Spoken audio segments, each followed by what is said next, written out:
Pendapat saya memang KPK tentu sah-sah saja untuk berpendapat seperti itu.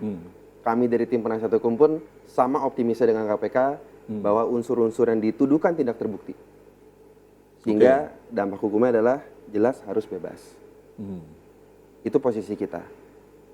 Kita berharap sekali dan kami menaruh harapan besar kepada majelis hakim untuk memberikan keputusan yang memang berpegang teguh kepada hukum. Asas-asas hukum, fakta-fakta persidangan, dan aturan main yang sudah diatur jelas dalam KUHAP.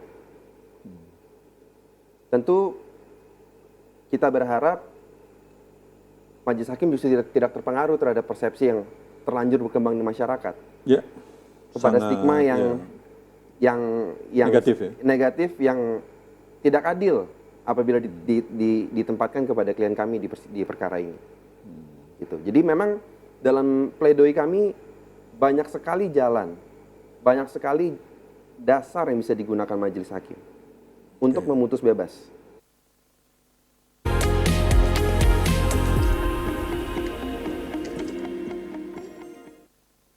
Pemirsa, vonis sudah di depan mata. KPK yang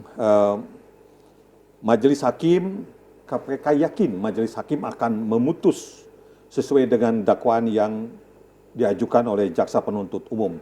Nah, kita tentu ingin tahu bagaimana harapan dari sisi terdakwa, yaitu kuasa yang akan disampaikan oleh kuasa hukum Rafael Alun. Oke, Brian, juru bicara KPK, Gufron, mengatakan bahwa mereka sangat optimis bahwa pertama terdakwa akan divonis. Ya. Yang kedua, tidak akan terlalu jauh dari dakwaan atau tuntutan. Tuntutan. Ya. Pendapat Anda seperti apa? Pendapat saya memang KPK tentu sah-sah saja untuk berpendapat seperti itu. Kami dari tim penasihat hukum pun sama optimisnya dengan KPK bahwa unsur-unsur yang dituduhkan tidak terbukti. Sehingga dampak hukumnya adalah jelas harus bebas. Itu posisi kita. Kita berharap sekali dan kami menaruh harapan besar kepada majelis hakim untuk memberikan keputusan yang memang berpegang teguh kepada hukum. Asas-asas hukum, fakta-fakta persidangan, dan aturan main yang sudah diatur jelas dalam KUHAP.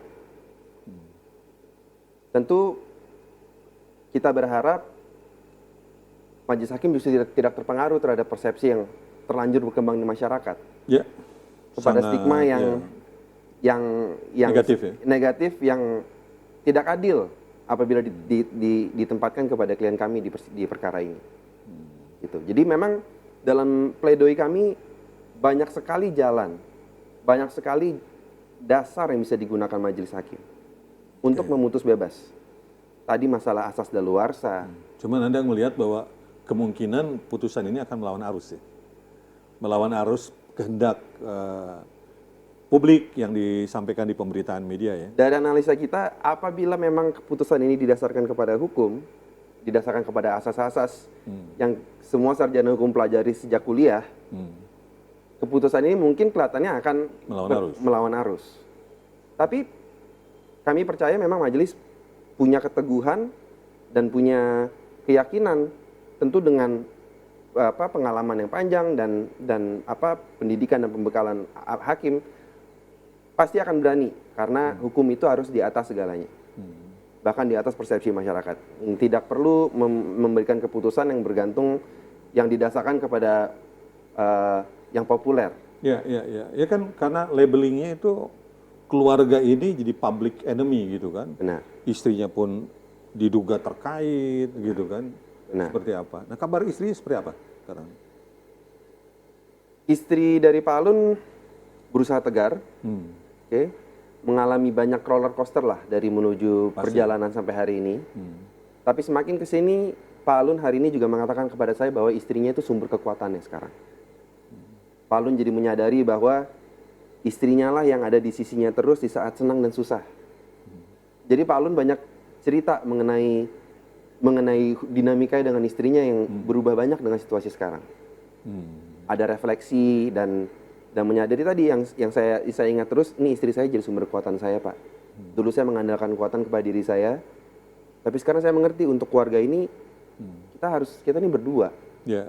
Istri saya ini walaupun tiap hari selalu berkunjung, ketemu, saya tahu di balik senyumnya itu dia lagi menanggung beban yang sangat berat. Hampir tiap hari? Dia usahakan tiap hari. Memang kunjungan itu memang ada jadwalnya. Tapi kalau lagi hari persidangan dia berusaha jenguk, dia berusaha ketemu ke bawah, ke ruang tahanan, untuk sekedar bertemu dan memberikan support moral lah. Itu yang penting sih Pak, untuk klien saya rasa. Iya. Oke, jadi saya tadi mendengar dari segmen awal, segmen 1 hingga segmen 4, ada beberapa hal yang terkait dengan metode dan pembuktian yang menurut kuasa hukum itu gagal dibuktikan oleh JPU. Benar.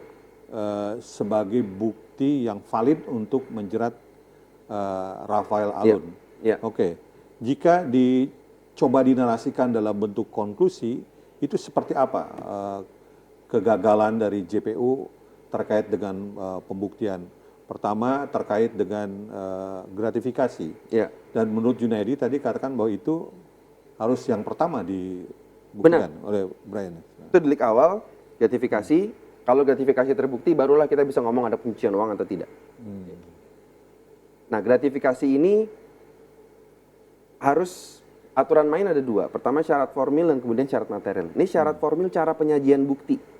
Itu yang kita soroti dan kita kasih catatan yang terang benderang dalam pembelaan kami.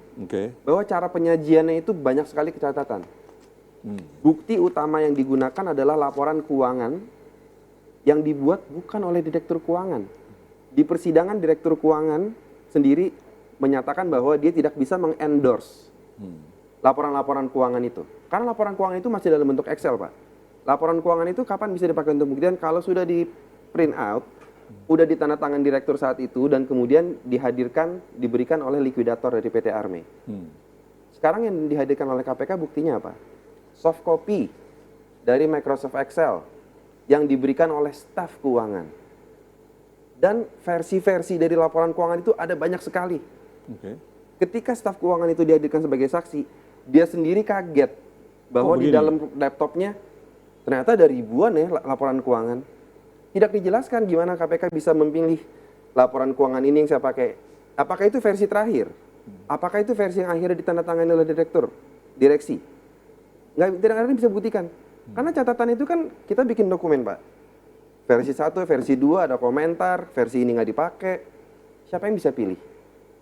Nah, kegagalan itu tuh harusnya sudah menjadi tanda bahwa memang pembuktiannya ini memang sulit dan gagal akhirnya oleh KPK. Itu yang dokumen ya. Kemudian dari kesaksian yang memberatkan juga banyak mengatakan lupa atau tidak tahu. Benar. Nah itulah juga justru kenapa harus ada daluarsa penuntutan. Karena rentangnya terlalu ini. Kalau rentang terlalu lama, dokumen sudah hilang di mana, saksi mungkin sudah lupa atau mungkin sudah meninggal. Itulah kenapa daluarsa penuntutan itu ada diatur. Iya. Nah itu penting untuk keadilan dan kepastian hukum.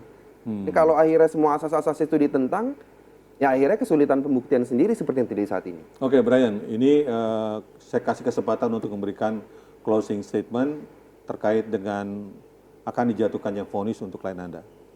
Ya, tentu tadi harapan besar kami kepada majelis hakim untuk dapat memutuskan sejernih-jernihnya, seadil-adilnya yang didasarkan kepada hukum. Persepsi yang di luar persidangan, tanggapan masyarakat itu tidak harus dijadikan pertimbangan untuk memutus suatu pidana. Jangan lupa, kalau satu unsur pun tidak terbukti, maka harus dibebaskan. Baik, terima kasih Brian Manuel yang sudah hadir di studio JAK TV, juga kepada Junaidi Saibi. Pemirsa, hukum memang semestinya imparsial ya. Bagaimanapun kita akan menunggu apa yang akan dijatuhkan vonis untuk Rafael Alun. Cuma satu harapan, apapun yang diputuskan kita berharap yang seadil-adilnya. Sekalipun esok langit akan runtuh, keadilan harus ditegakkan. Saya Tian Bahtiar, sampai jumpa di episode mendatang.